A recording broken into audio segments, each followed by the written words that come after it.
Heiðursprófessor í jarðefnafræði segir jarðvarmavirkjanir ekki endurnýjanlega orkulind og of geyst hafi verið farið í uppbyggingu Hellisheiðarvirkjunar.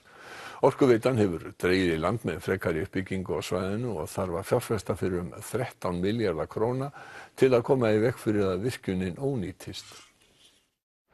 Hellisheiðarvirkjun var byggð í einni samfellu upp í þá stærð sem hún í dag, sem 300 megavött. Upphaflega stóð til að byggja allt að 800 megavatta vinnslu á svæðinu, en þær hugmyndir hafa alla verið slegnar út á borðinu.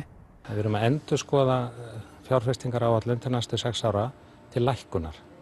Þannig að við erum að lækka fjárfestingar 8 milljarða. Engu að síður þarf Orkuveitan að fjárfesta fyrir 13 milljarða króna og bora 15 holur á næstu 10 árum til að tryggja fulla vinnslu í virkjuninni. Hellisheiðarvirkjun langstærsta virkjun, gufuvirkjun landsins, hugsanlega stærsta gufuvirkjun í heimi. Virkjunin var byggð of stór fyrir þau svæði sem að henni var ætlað að taka gufu úr.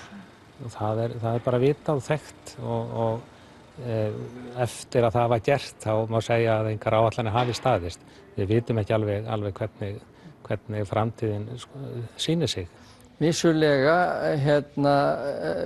virðist svæðið á Hellisheiði ekki standa undir 300 megavatta raforkuvinnslu í langan tíma. Þeir sem stóðu að þessari virkjun í upphafi, þeir fóru heldur geyst af stað að byggja svona stóra virkjun.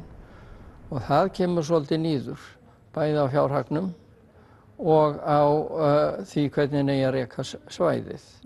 Það er betra að fara af stað með litla áfanga og byggja upp og sjá hvernig jarðhitasvæði bregðast við nýtingunni og stækka svo á þeim gögnum sem þannig koma.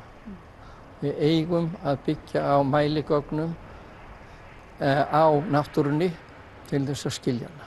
Því að svari getur alltaf orðið nei, það borgar sig ekki að fara í vinnslu.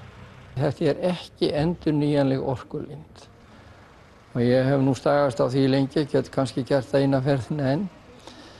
En það er svoleiðis á veraldarvísu að þegar að háhitasvæði hafa verið nýtt til raforkuframleiðslu, að þá er að meðaltali tekið það bil 10 sinnum meira upp úr svæðunum. Fyrir 60 megavatta vinnslu í 100 ár, þá er svæðið hér bil 1000 ára að jafna sig.